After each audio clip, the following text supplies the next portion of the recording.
Abrimos nuestras Biblias al libro de Daniel capítulo 5. Daniel capítulo 5. Vamos a leer como introducción el primer versículo. Daniel capítulo 5, versículo 1.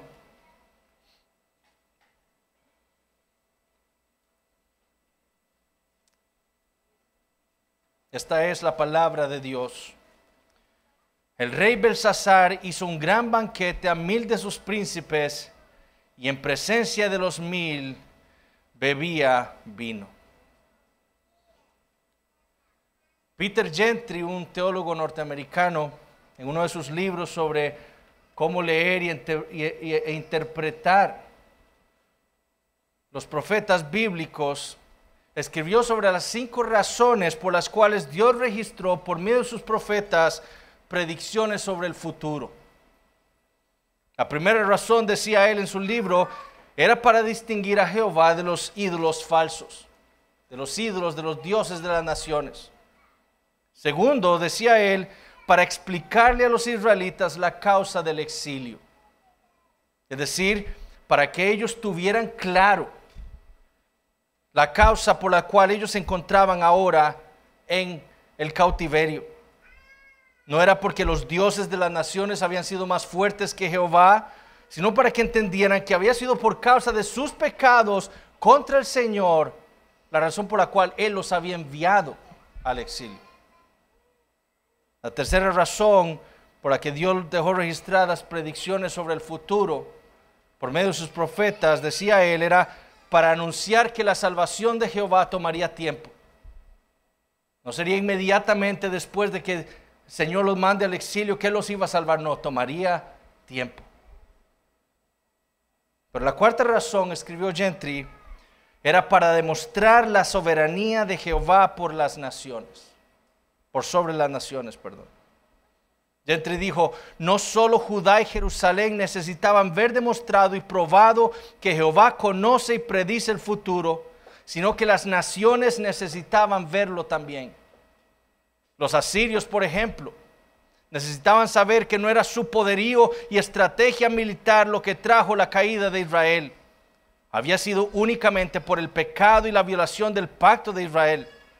Los asirios, dijo él, eran simplemente instrumentos en las manos de un Dios que es soberano sobre todas las naciones, no solo sobre Israel, sino por sobre todas las naciones vecinas también. Y esto fue lo que Dios le quiso enseñar al rey Nabucodonosor. Esto era lo que el Señor quería que este rey llegara a entender. Él había sido su instrumento, un instrumento en las manos de Dios para conquistar a Jehová, no por algo que hubiera en el rey Nabucodonosor, sino porque Dios le había prometido a Israel siglos antes que por causa de su pecado, que por causa de su rebeldía contra Él, contra el pacto que ellos hicieron con Dios, Dios los iba a entregar en las manos de sus enemigos. Lo que Dios requería de Nabucodonosor era que él reconociera la soberanía del Dios de Israel por sobre todas las cosas. Sin embargo, por muchos años, como hemos visto hasta ahora, el rey rehusó hacer esto. Él se rehusó a reconocer que quien tenía todo el poder, la majestad, la gloria, no era él, sino Jehová, el Dios de Israel. Hasta que un día le llegó su día. Dios iba a traer su juicio sobre Nabucodonosor hasta que él reconociera esta verdad: que el Altísimo gobierna el reino de los hombres y que a quien quiere, Él lo da. Y le llegó su día. Y por causa de su soberbia, por haberse enaltecido y no haber reconocido que todo lo que él era y todo lo que él tenía le había sido dado por el Dios del cielo, y por haberse exaltado a sí mismo, Dios ejecutó su sentencia sobre él. Y vivió como una bestia del campo por un tiempo, hasta que Dios en su misericordia le restauró la razón. Y aquel día no solo reconoció la soberanía de Dios, sino que reconoció también, como leímos la semana pasada en Daniel 4:37, que Dios puede humillar a los que andan con soberbia. a los que no reconocen que Dios es el soberano sobre todas las cosas. Y no solo le fue restaurada la razón, sino que también Dios en su misericordia lo restauró en su reino. Y esta es la conexión del capítulo 4 con el capítulo 5. Como veremos en unos momentos, estos dos capítulos los podemos ver como las dos caras de una moneda. Nabucodonosor por un lado y el rey Belsasar por el otro. El primero, que después de haber andado con soberbia fue humillado y luego entonces reconoció la soberanía de Dios. Y el segundo, como veremos hoy, que anduvo con soberbia, pero nunca reconoció esta verdad y terminó bajo el juicio divino. Y esto es lo que estaremos viendo en esta mañana. El juicio de Dios sobre Belsasar. Y lo haremos dividiendo el capítulo 5 en 4 escenas que vemos aquí. La primera es el gran banquete de Belsasar. La segunda, la entrada de la reina. La tercera, la llegada de Daniel. Y la última, el juicio de Dios. 4 escenas vamos a ver en este capítulo 5, Y veamos entonces el primer punto del sermón, la primera escena, el gran banquete del rey Belsasar. Y vamos a leer los primeros 9 versículos. El rey Belsasar hizo un gran banquete a 1000 de sus príncipes y en presencia de los 1000 bebía vino. Belsasar, con el gusto del vino, mandó que trajesen los vasos de oro y de plata que Nabucodonosor su padre había traído del templo de Jerusalén, para que bebiesen en ellos el rey y sus grandes, sus mujeres y sus concubinas. Entonces fueron traídos los vasos de oro que habían traído del templo de la casa de Dios que estaba en Jerusalén, y bebieron en ellos el rey y sus príncipes, sus mujeres y sus concubinas. Bebieron vino y alabaron a los dioses de oro y de plata, de bronce, de hierro, de madera y de piedra. En aquella misma hora aparecieron los dedos de una mano de hombre que escribía delante del candelero sobre el encalado de la pared del palacio real.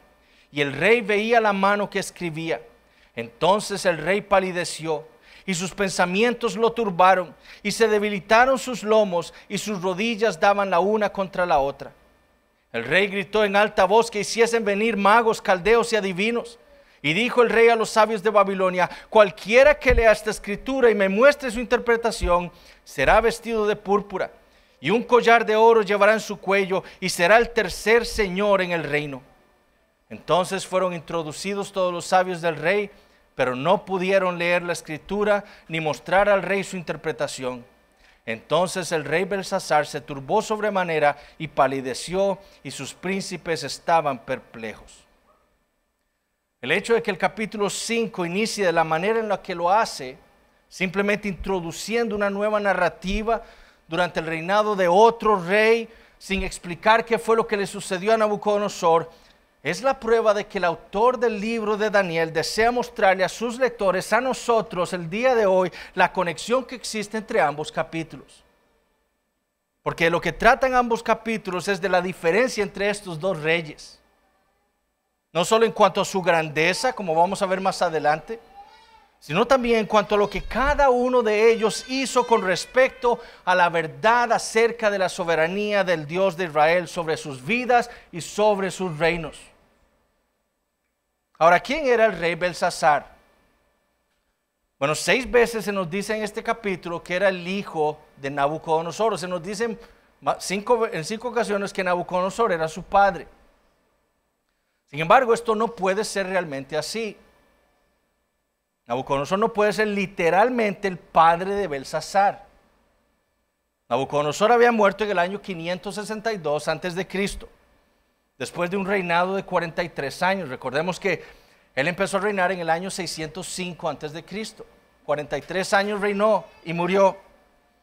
Y los eventos que se nos narran aquí en el capítulo 5 ocurren exactamente el 12 de octubre del año 539 antes de Cristo, cuando Babilonia cayó a manos del imperio medo-persa, el 12 de octubre del año 539 antes de Cristo.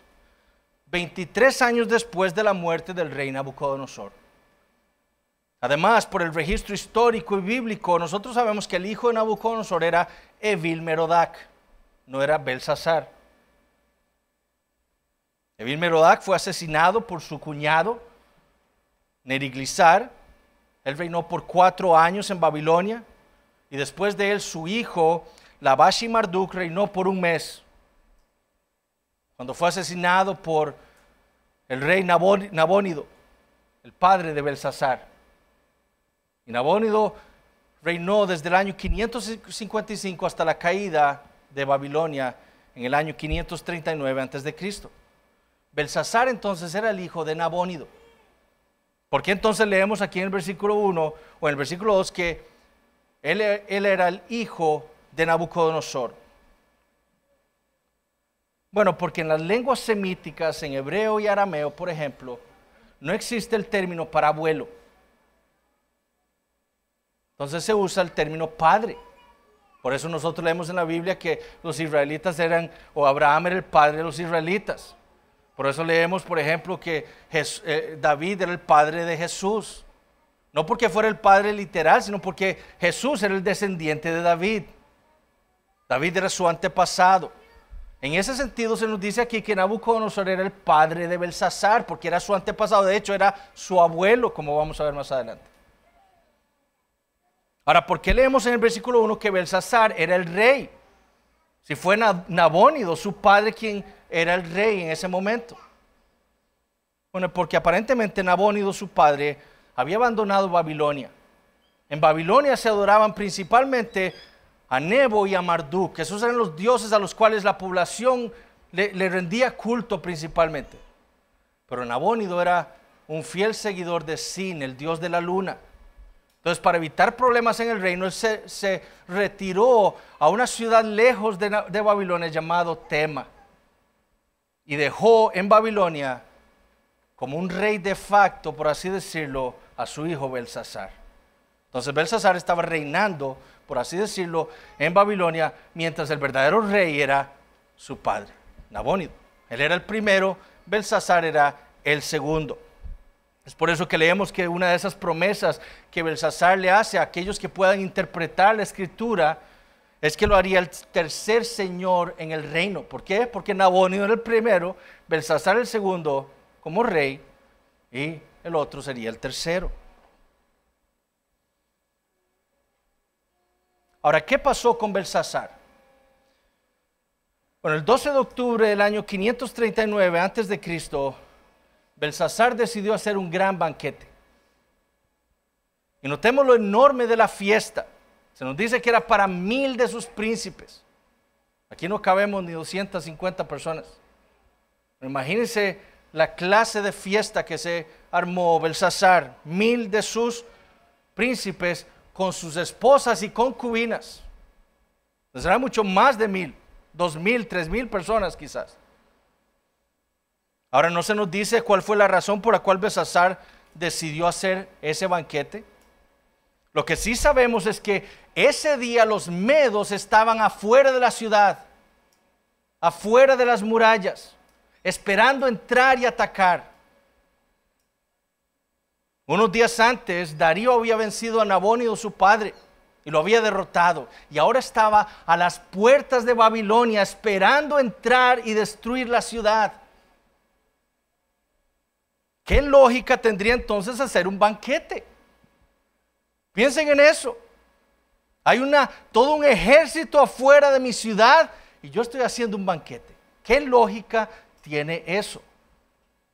¿Qué era lo que estaba pensando Belsasar para hacer un banquete en lugar de estarse preparando para la batalla? Babilonia era realmente impenetrable. Sus murallas, como dijimos la semana pasada, eran enormes. El río Éufrates pasaba por en medio de la ciudad. Entonces, si un ejército llegaba, podía sitiarlos por años, que nunca dejarían de tener agua. Además, Herodoto, un historiador griego de la antigüedad, dijo que Belsasar tuvo provisiones o le dijo a sus ejércitos y a sus súbditos que guardaran provisiones para 20 años en ese momento. Entonces tenían una gran ciudad, una gran muralla, tenían agua para un montón de tiempo y tenían comida para 20 años. Lo que esta fiesta estaba demostrando era que Belsasar se creía invencible.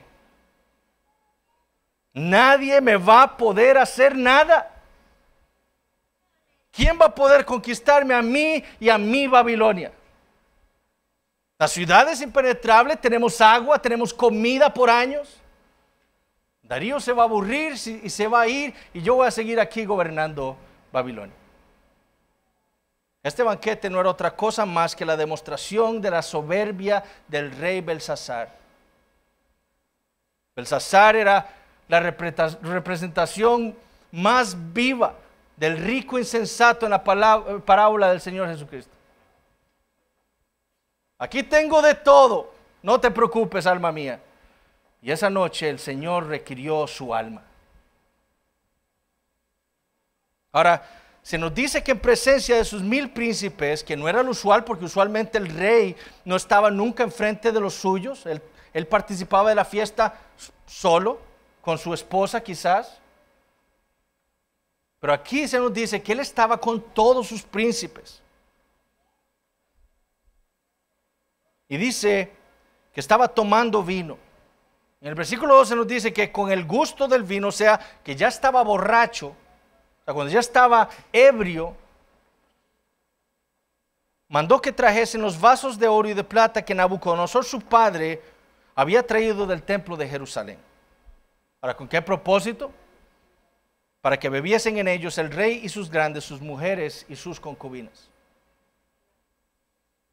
Esto no era otra cosa más que el deseo del rey de burlarse del Dios de Israel. Profanar los utensilios del Dios de otro pueblo era una falta de respeto. Bueno, esa fue la intención del rey Belsasar. Él sabía de los judíos. Y él sabía, como le va a recordar Daniel en el versículo 22, acerca del Dios de Israel. Y aún así decidió traer los utensilios que habían sido hechos para la adoración a Jehová y profanarlos en una borrachera. Lo que estaba diciendo aquí es: aquí mando yo. ¿Quién es el Dios de los judíos para que yo no pueda hacer esto? Y no solo los usaron para emborracharse, sino que con ellos, leemos en el versículo 4, alabaron a los dioses de oro y de plata, de bronce, de hierro, de madera y de piedra. Que no es otra cosa más que el autor diciéndonos a nosotros que estos son ídolos falsos, hechos con manos de hombres. ¿Qué pasó después de haber hecho tal profanación, tal rebeldía? Bueno, inmediatamente después dice: en aquella misma hora apareció una mano sin cuerpo. Imagínense, escribiendo en una de las paredes del palacio. Esto es obviamente un milagro, es algo sobrenatural de parte de Dios, para darle un mensaje a Belsasar. ¿Y qué hizo el rey cuando vio aquella mano flotando en el aire y escribiendo en la pared del palacio? Bueno, Belsasar hizo lo que cualquier hombre hubiera hecho ante tal visión. Primero dice, palideció, es decir, se puso blanco como un papel. Segundo, sus pensamientos lo turbaron, es decir, se aterrorizó. Tercero dice, se debilitaron sus lomos. En otras palabras, y como han dicho muchos académicos con respecto al significado de esa frase en el original, se hizo pipí en los pantalones. Y cuarto, sus rodillas daban la una contra la otra. El rey estaba verdaderamente asustado con lo que estaba viendo y con lo que estaba sucediendo. Aquel que se creía invencible, aquel que creía estar seguro tras sus murallas, aquel que osó retar al Dios Altísimo de Israel, ahora está pálido, aterrorizado y con sus pantalones mojados. Por eso es que leemos después que inmediatamente después de esto, lo que hizo fue pegar gritos de terror. Y como había hecho Nabucodonosor en el pasado, envió a traer a los magos, caldeos y adivinos de Babilonia, a los sabios de Babilonia. Mándenlos a traer, por favor. No solo para que leyeran lo que estaba escrito ahí, sino para que interpretaran qué era lo que eso quería decir. Sin embargo, como había ya comprobado Nabucodonosor muchos años antes, estos sabios eran también unos farsantes. Y como leemos en el versículo 8, no pudieron leer la escritura ni mostrar al rey su interpretación. Décadas después, y Dios seguía burlándose de la sabiduría de este mundo. Una vez más el paganismo había fracasado. Y qué locura es, mis hermanos y amigos, rebelarse contra el Creador. Eso es lo que debemos entender. Qué locura es mofarse del Dios altísimo de los cielos. ¿Pero qué pasó después? Bueno, entramos a la segunda escena de nuestra narrativa, la entrada de la reina a la sala del banquete. Versículos 10 al 12. La reina, por las palabras del rey y de sus príncipes, entró a la sala del banquete y dijo: Rey, vive para siempre. No te turben tus pensamientos ni palidezca tu rostro. En tu reino hay un hombre en el cual mora el espíritu de los dioses santos, y en los días de tu padre se halló en él luz e inteligencia y sabiduría, como sabiduría de los dioses. Al que el rey Nabucodonosor tu padre, oh rey, constituyó jefe sobre todos los magos, astrólogos, caldeos y adivinos, por cuanto fue hallado en él mayor espíritu y ciencia y entendimiento, para interpretar sueños y descifrar enigmas y resolver dudas. Esto es en Daniel, al cual el rey puso por nombre Belsasar. Llámese pues ahora Daniel, y él te dará la interpretación. Esta reina entonces era muy probablemente la esposa de Nabónido, la madre de Belsasar, y quizás una de las hijas de Nabucodonosor. Esto lo podemos saber primero porque ella no se encuentra en el banquete. Y si leemos, si interpretamos correctamente lo que está sucediendo, estaban todos ahí con sus esposas y sus concubinas. O sea, el rey tenía que estar ahí con su reina, con su esposa. Esta reina no está ahí con él. Entonces, no puede ser la esposa de Belsasar, tiene que ser probablemente su madre.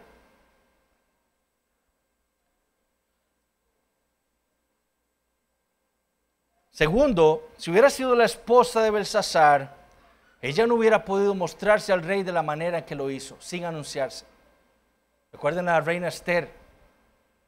Para poder entrar delante de la presencia del rey, aunque fuera reina, no podía hacerlo. Ella tenía que esperar el permiso del rey. Pero ella, siendo la reina madre, la madre de Belsasar, podía entrar y salir delante de la presencia del rey cuando quisiera, como lo hizo aquí. Tercero, ella habla de Daniel como alguien a quien ella ha conocido en persona. El rey parece no conocer a Daniel, pero su madre, la reina, parece que sí lo conoce.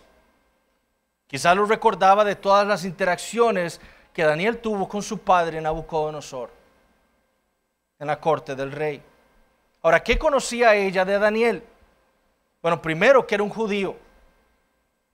Ella sabe que su nombre es Daniel. No es Belsasar, él no es un babilonio, él es un judío. Y de nuevo, aquí vemos que Daniel nunca se dejó identificar como un babilonio. Para él siempre, quería que todos supieran que él era un judío, que él le pertenecía a Jehová.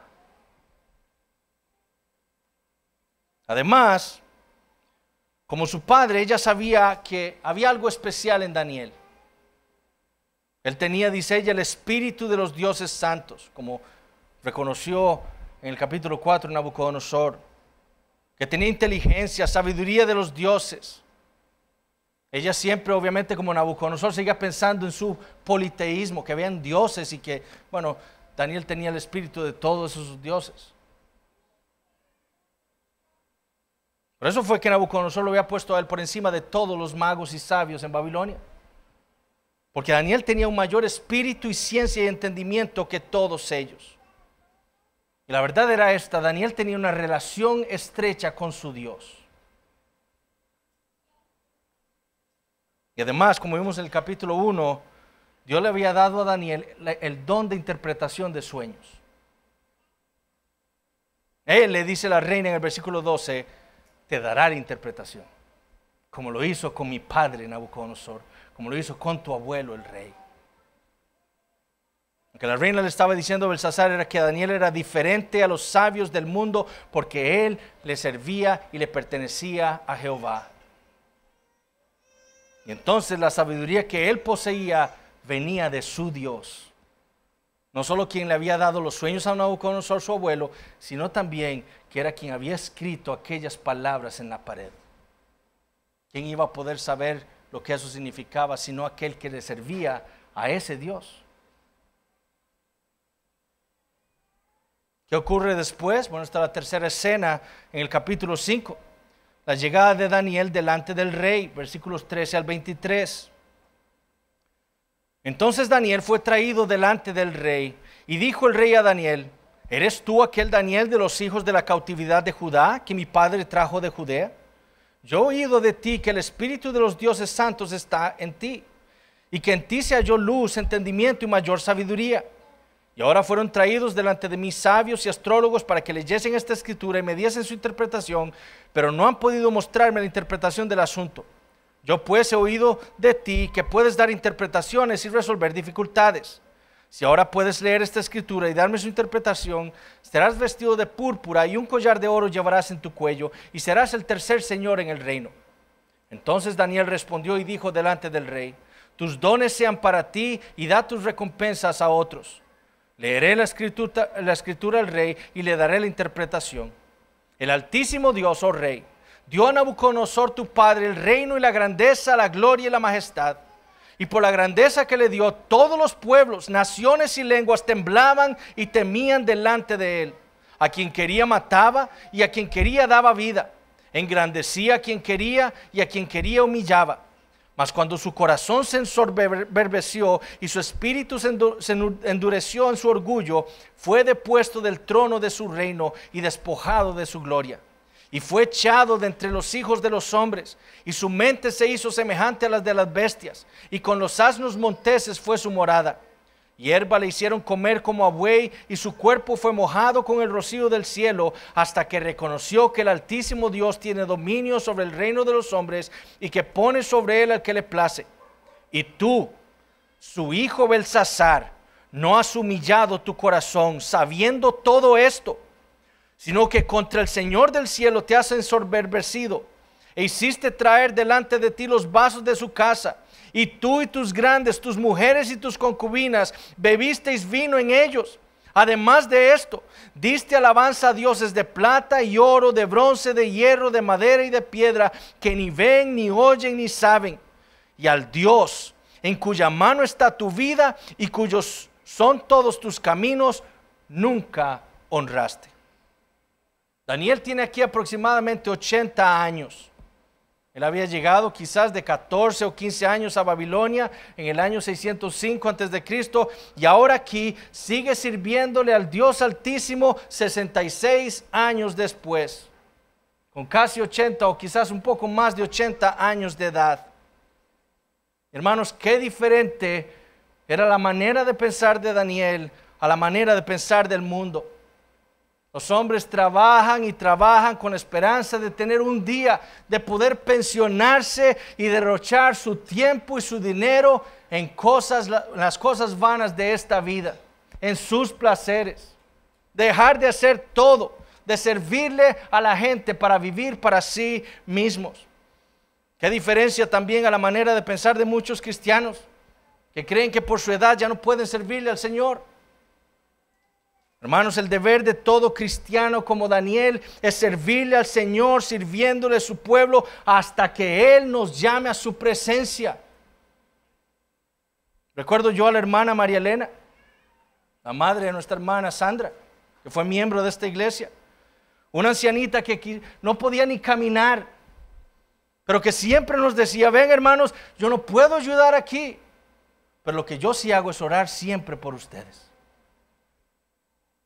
Nuestro servicio al Señor no debe verse interrumpido por la edad que tengamos. Hermanos, ustedes hermanos varones, ancianos, tienen mucho que servirle a sus hermanos menos maduros en la fe, más jóvenes. Hay muchos hermanos jóvenes aquí que necesitan de su sabiduría, de sus consejos, escuchar lo que Dios les ha enseñado a ustedes a lo largo de sus años en la fe. Y lo mismo ustedes, hermanas. Hay muchas hermanas jóvenes aquí que necesitan de su apoyo, de su sabiduría, de sus consejos.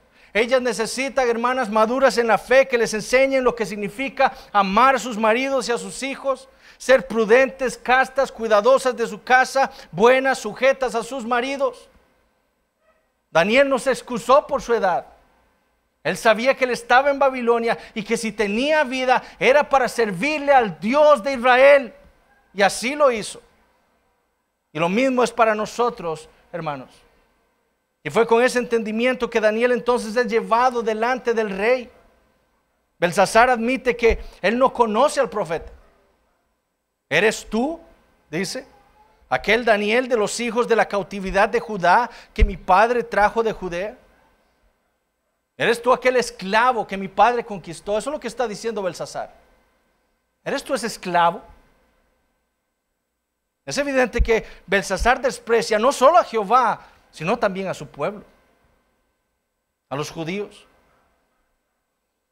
Belsasar admite que ha escuchado que Daniel puede leer e interpretar la escritura que aquella mano acaba de escribir en la pared del palacio. Por lo tanto le dice, si usted lo hace, usted va a ser vestido de púrpura, va a tener un collar y será hecho el tercero en el reino. Ahora notemos la respuesta de Daniel en el versículo 17. Tus dones sean para ti y da tu recompensa a otros. Daniel rechaza los regalos de Belsasar. Quizás por el desprecio que le tenía el rey. Aquí vemos una diferencia en el trato de Daniel hacia Belsasar, como lo vimos en el trato de Daniel a Nabucodonosor. Cuando él, recuerden, cuando él escuchó el juicio de Dios que venía sobre él, dice, quedó perplejo una hora. Quizás por el aprecio que tenía a Nabucodonosor, no sabemos. Pero también dijo, Señor, que esto sea para tus enemigos. Quizás aquí Daniel lo rechaza porque desprecia a Belsasar. Y realmente Xenofón, por ejemplo, un historiador también de la antigüedad, describe a Belsasar como un hombre perverso.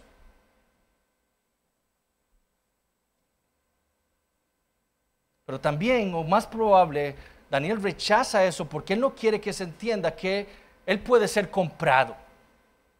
Que su interpretación va a variar dependiendo de lo que le pague el rey a él. No sea eso para usted, délo a otros. Yo voy a decir exactamente lo que Dios le está diciendo a usted.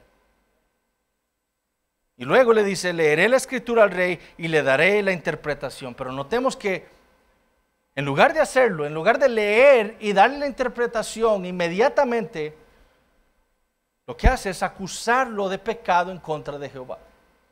Primero trae la acusación y después traerá la sentencia.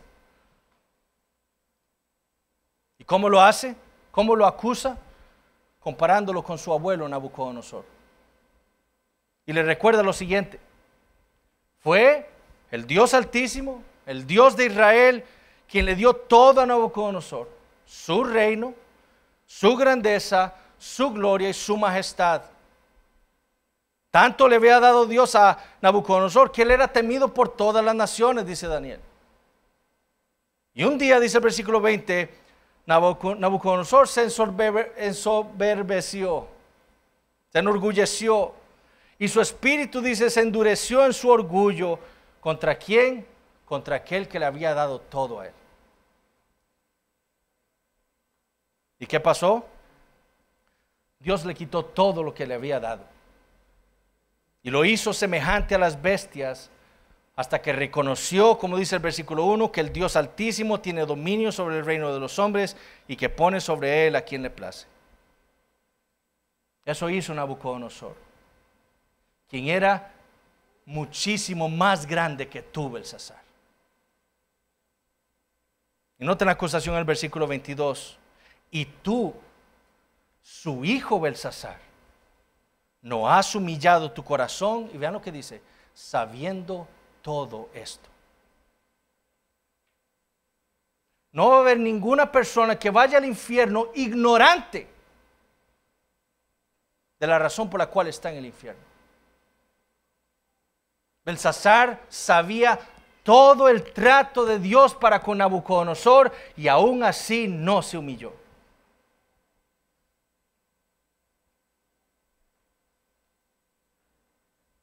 Y por causa de su orgullo, por causa de su rebeldía contra el Dios del cielo, por su pecado al creer que él no dependía de Jehová en nada y que podía profanarlo y burlarse de él, Daniel le dice lo siguiente: contra el Señor del cielo te hace enorgullecido, e hiciste traer delante de ti los vasos de su casa, y tú y tus grandes, tus mujeres y tus concubinas bebisteis vino en ellos. Además de esto, diste alabanza a dioses de plata y oro, de bronce, de hierro, de madera y de piedra, que ni ven, ni oyen, ni saben, y al Dios en cuya mano está tu vida, y cuyos son todos tus caminos, nunca honraste.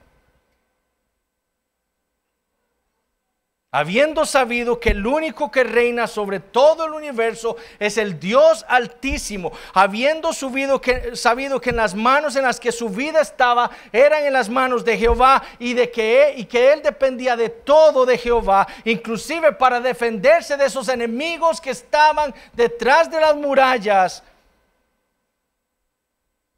él siguió sin humillarse, enorgulleciéndose de ser lo que él no era. Y Daniel le dice: preferiste alabar a los ídolos hechos por manos de hombre antes que honrar al Dios soberano del universo, en cuyas manos está tu vida. En lugar de haberse humillado, había retado al Dios de Israel. Esa era la gravedad de su pecado.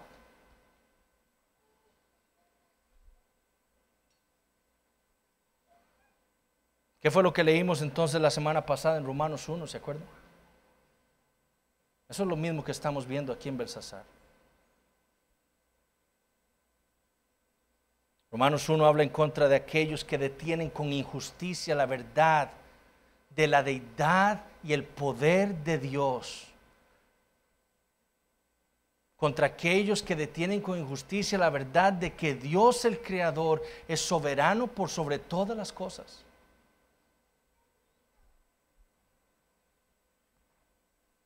Y ellos entienden que vendrá el juicio de Dios sobre ellos.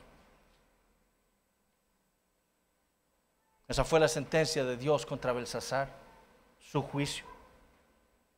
Y esta es la última escena en el capítulo 5, la sentencia de Dios contra Belsasar, versículos 24 al 31. Entonces de su presencia fue enviada la mano que trazó esta escritura, le dice Daniel. Y la escritura que trazó es: Mene, Mene, Tekel, Uparsin.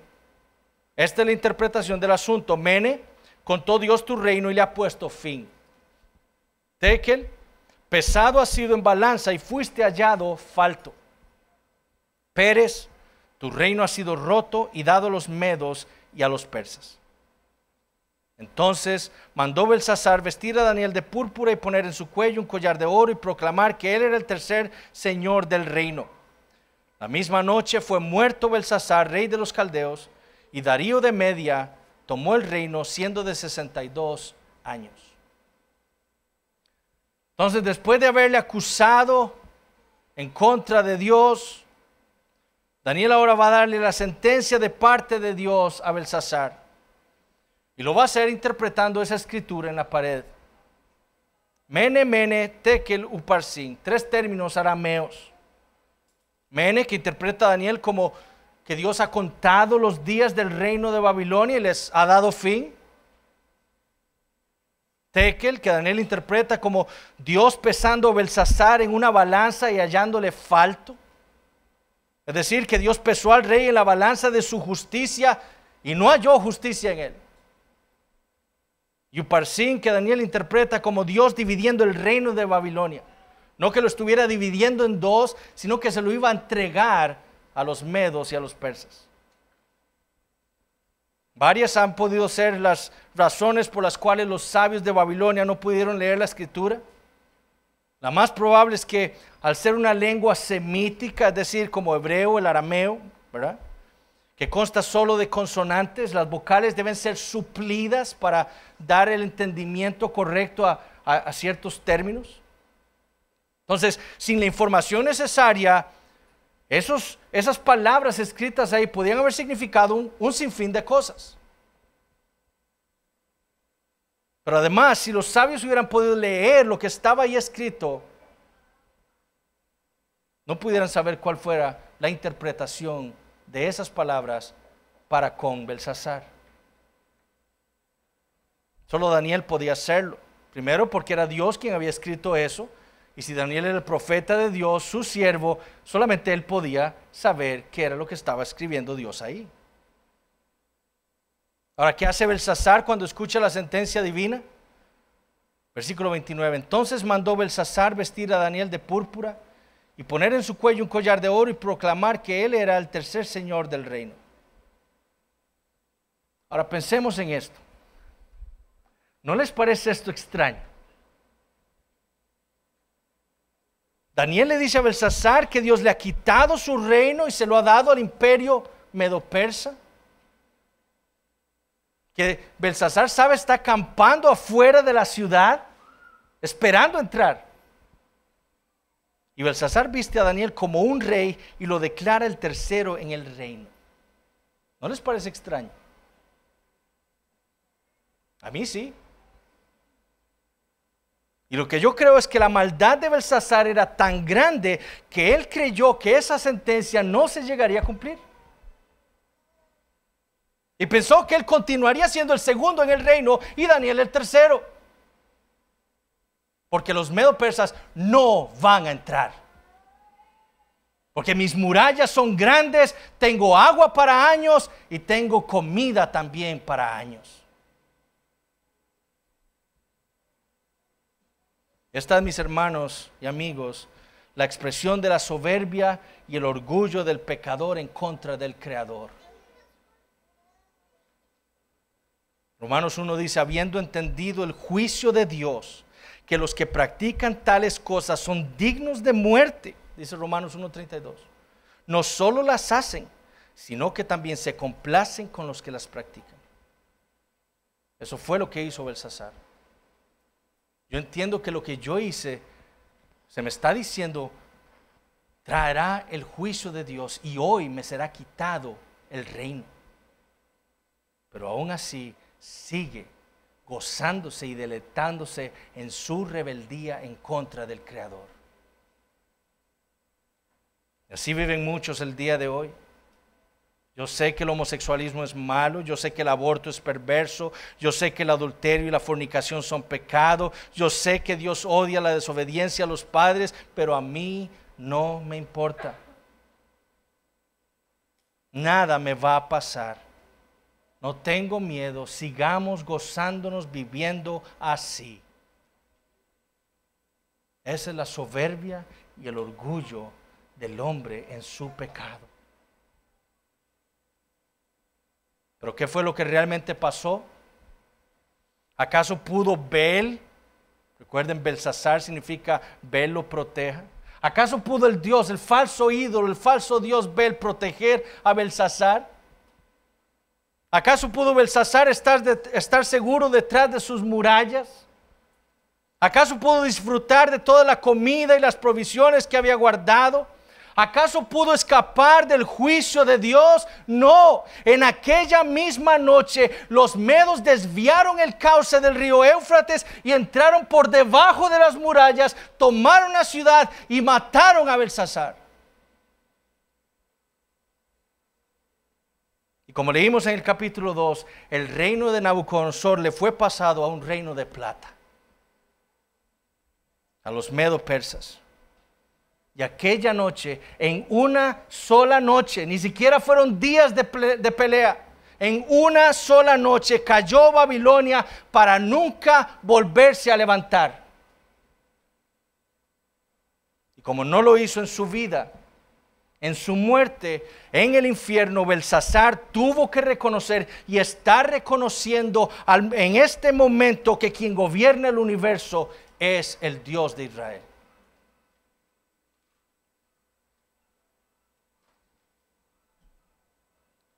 Mene, mene, tekel, uparsin. Esas son las palabras que Dios ha escrito en contra de toda la humanidad. Es la sentencia de Dios contra todos los hombres que han existido, porque como Adán, nuestro padre, hemos vivido nuestras vidas como si nosotros fuéramos nuestros propios soberanos. Dios nos ha dicho cómo vivir.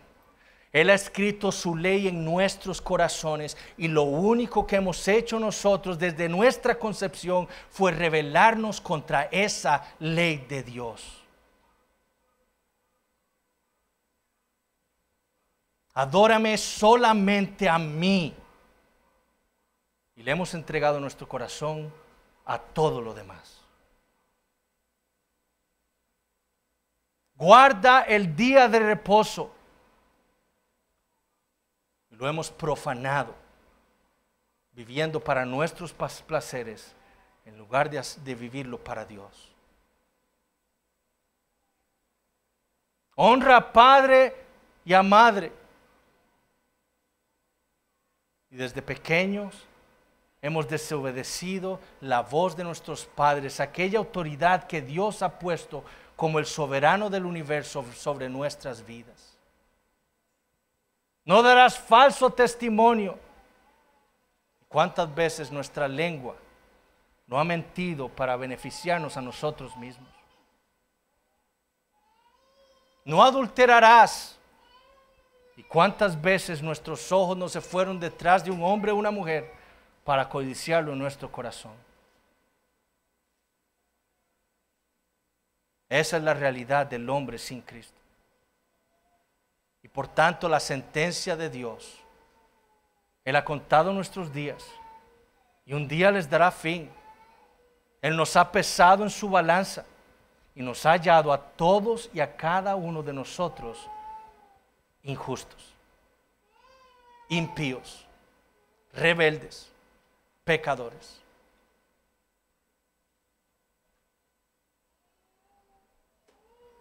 Pero mene, mene, tekel uparsin era también la sentencia que estaba para nosotros los creyentes, mis hermanos.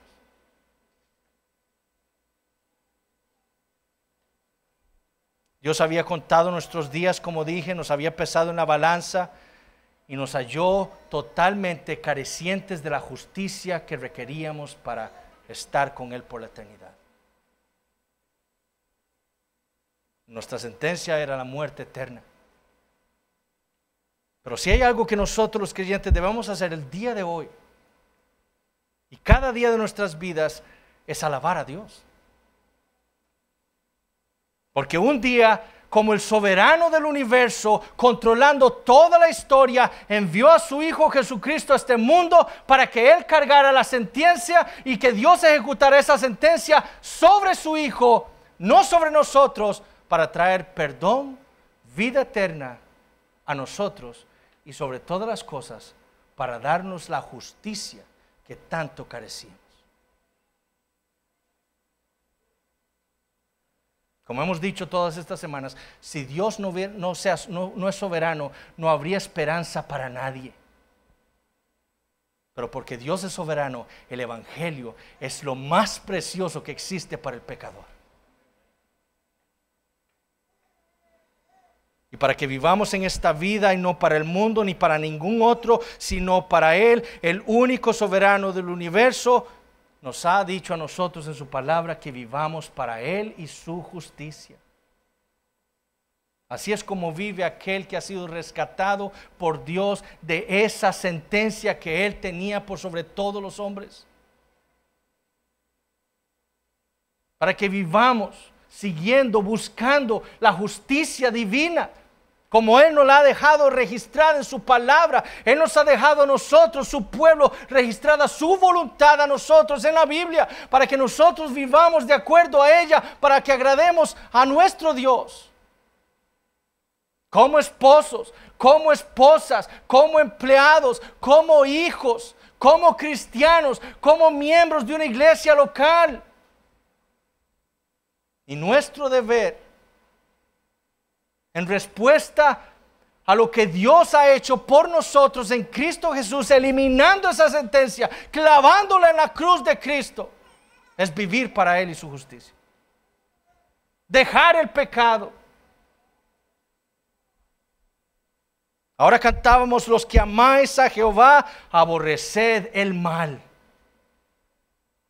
¿Por qué amamos a Jehová? Sino porque Él nos dio a su mayor tesoro, a su Hijo Jesucristo, para salvarnos a nosotros. Pero mene, mene, tekel uparsin es también la sentencia para usted que nos visita el día de hoy. Yo no conozco su corazón. Solo Dios conoce su corazón. Ni siquiera nosotros mismos conocemos nuestro propio corazón. Así de perverso es, dice Jeremías 17. Pero Dios sí lo conoce. Sin Cristo usted ha vivido su vida, como dije, como si usted fuera su propio Dios, viviendo para sus deseos, no para obedecer a su Creador. Viviendo para honrar a todo lo demás, menos a Dios, igual que Belsasar. Quiero leerle un pasaje en Apocalipsis 16. Apocalipsis 16, versículos 10 al 21, dice así: el quinto ángel derramó su copa sobre el trono de la bestia y su reino se cubrió de tinieblas. Y hablando de los incrédulos, de los rebeldes, dice: y mordían de dolor sus lenguas y blasfemaron contra el Dios del cielo por sus dolores y por sus úlceras, y no se arrepintieron de sus obras. El sexto ángel derramó su copa sobre el gran río Éufrates, y el agua de éste se secó, para que estuviese preparado el camino a los reyes del oriente. Y vi salir de la boca del dragón y de la boca de la bestia y de la boca del falso profeta 3 espíritus inmundos a manera de ranas, pues son espíritus de demonios que hacen señales y van a los reyes de la tierra en todo el mundo para reunirlos a la batalla de aquel gran día del Dios Todopoderoso. De aquí yo vengo como ladrón, dice el Señor. Bienaventurado el que vela y guarda sus ropas para que no ande desnudo y vean su vergüenza. Y los reunió en el lugar que en hebreo se llama Armagedón. El séptimo ángel derramó su copa por el aire y salió una gran voz del templo del cielo, del trono, diciendo: hecho está. Entonces hubo relámpagos y voces y truenos y un gran temblor de tierra, un terremoto tan grande, cual no lo hubo jamás desde que los hombres han estado sobre la tierra. Y la gran ciudad de Babilonia, fue dividida en 3 partes. Y las ciudades de las naciones cayeron, y la gran Babilonia vino en memoria delante de Dios para darle el cáliz del vino del ardor de su ira.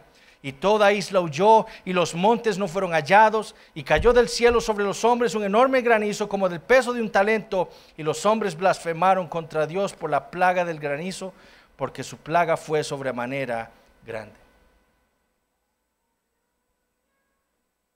Apocalipsis es un libro de visiones, es un libro de un género apocalíptico. Fueron las visiones que el Señor Jesucristo le dio al apóstol al apóstol Juan, para que él las dejara registradas. Y es un libro de ilustraciones. Por medio de estas visiones, Dios les trae ilustrando a los hombres lo que Él va a hacer a lo largo de toda la historia de la humanidad. Y lo que ha dicho hasta Apocalipsis 16, Dios, lo que ha mostrado es que Dios a lo largo de la historia ha traído juicios a los hombres. El propósito de los juicios es llevarlos al arrepentimiento. Pero ¿qué leemos en Apocalipsis 16? Que los hombres más bien, en vez de arrepentirse, blasfemaron contra el Dios del cielo y no se arrepintieron. Como Belsasar. Él sabía todo el juicio que Dios había hecho con Nabucodonosor y no se arrepintió de su rebeldía. Y osó rebelarse contra el Dios del cielo. Y aquí el Señor, por medio de lo que sucedió en Babilonia en el pasado, le ilustra a Juan y a los creyentes de estas 7 iglesias en Asia Menor y a nosotros el día de hoy, lo que sucederá en el día final. Cuando Cristo vuelva una segunda vez. Así como los medos y los persas desviaron el cauce del río Éufrates y quedó seco para poder entrar delante a la ciudad y destruirla toda, de una manera simbólica, así mismo hará Dios. Él secará aquello que impide que Él pueda venir, por así decirlo, y traer juicio a este mundo. Pero un día lo hará. Él quitará todo obstáculo y vendrá y destruirá a todos los rebeldes, a todos los que en esta vida no se humillaron y más bien vivieron en orgullo delante de su Creador, y los destruirá y los enviará al infierno.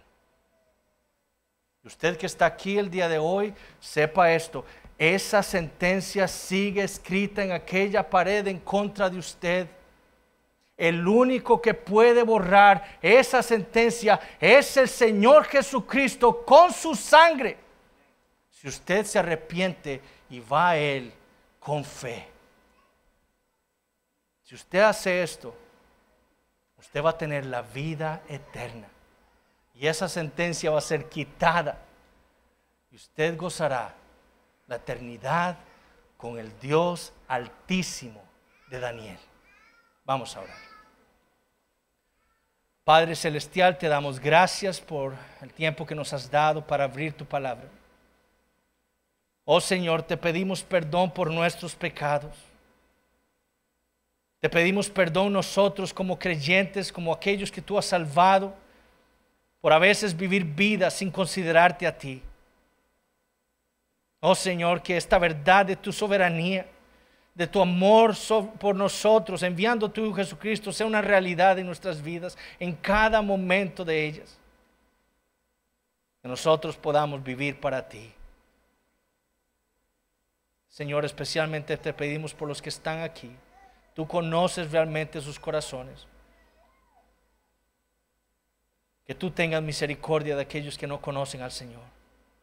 Aquellos que siguen, Señor, viviendo sus vidas, rebelándose contra ti, contra tu soberanía, exaltándose a sí mismos, Señor.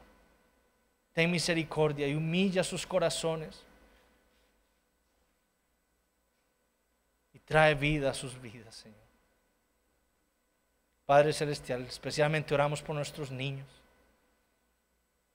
Belsasar sabía todo lo que iba a pasar. ¿Quién eras tú? Y nuestros niños han escuchado estas verdades por años. Oh Señor, ten misericordia de ellos. Trae salvación a sus vidas. En el nombre de Jesús oramos. Amén.